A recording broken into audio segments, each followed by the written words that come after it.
Mientras Pedro Sánchez se refugia tras los muros de la Mareta en Lanzarote, Félix Bolaños ha decidido escapar del foco mediático y disfrutar de unos días de descanso en un destino que ha despertado muchas preguntas y curiosidad.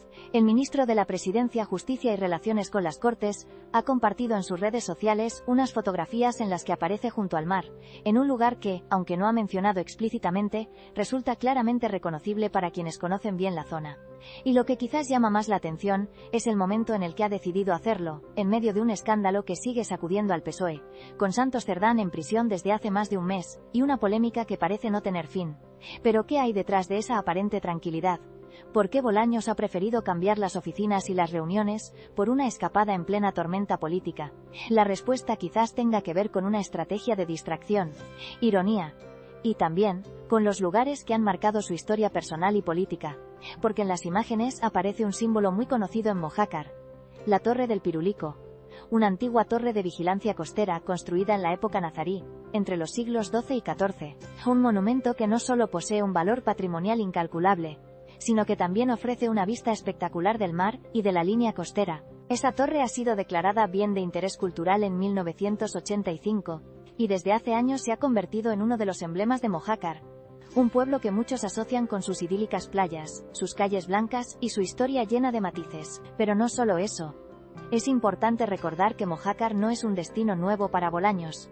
En 1529, el propio Pedro Sánchez pasaba sus veranos allí con su familia, mucho antes de que la Mareta en Lanzarote se convirtiera en su residencia habitual. De hecho, Félix Bolaños en 2023 también compartió fotografías desde esa misma localidad, dejando claro que Mojácar es un lugar que forma parte de sus escapadas estivales. Y si hablamos de personajes ligados a esa zona, también debemos mencionar a Begoña Gómez, que en 1913 adquirió un apartamento de 73 metros cuadrados en la localidad, gestionado entonces por la familia que también manejaba los negocios de saunas de su padre. La historia familiar y política se entrelaza en Mojácar, y el destino siempre ha sido un punto de referencia para quienes buscan descansar y desconectar. Pero la tranquilidad de Bolaños no puede desligarse de la controversia que rodea a esa misma localidad, porque Mojácar, pese a su belleza y encanto, ha sido escenario de polémicas relevantes. En 2023, tras una operación de la Guardia Civil, se destapó una trama de compra de votos por correo en esa zona, donde dos candidatos del PSOE fueron detenidos por ofrecer dinero a cambio de sufragios. Félix Bolaños, que en ese momento apoyaba a uno de los candidatos en plena campaña, tuvo que enfrentarse a la realidad de un escándalo que ensució aún más la imagen del partido en ese lugar. Tras aquel episodio, el PSOE eliminó cualquier referencia gráfica a esa visita y ese verano en Mojácar, intentando poner distancia con aquel oscuro episodio. Pero quizás en medio de toda esa historia, lo que más llama la atención es la estrategia del ministro. En un momento en que todo su entorno y su partido están bajo una lupa muy intensa, la decisión de optar por un destino tradicional, de playa, de historia y de privacidad, parece ser un movimiento calculado para desviar la atención. La ironía de que su publicación también incluya una referencia burlona a las palabras del propio Feijóo, que afirmó en tono de broma que las vacaciones estaban sobrevaloradas, añade un toque de sarcasmo que no pasa desapercibido. Feijóo había bromeado en la fiesta del Albariño de Cambados, diciendo que llevo 2 días de mis sobrevaloradas vacaciones y voy a petición del Partido Popular a comparecencias diarias. 2 días, 2 peticiones. Por favor, señorías del PP, no me echen tanto de menos. Volveré pronto y con las pilas cargadas para seguir debatiendo con PP y Vox. Y esa misma broma ha sido recogida por Bolaños, quien ha querido convertirla en una especie de respuesta irónica. Pero más allá del tono de la publicación, lo que preocupa y sorprende a muchos es la desconexión.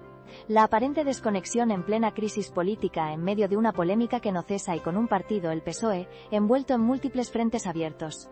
Sin embargo, en la historia de Mojácar, distanciada de las cloacas políticas, el paisaje, la historia y ese aire de calma parecen ser la mejor excusa para una desconexión mental y física, en un momento en el que los vientos políticos soplan muy fuerte.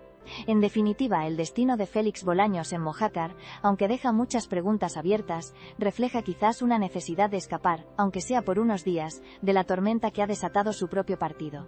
Una historia que mezcla la política, la historia y los lugares emblemáticos, y que nos recuerda que, a veces, los lugares más tranquilos esconden las historias más complejas y los movimientos más calculados.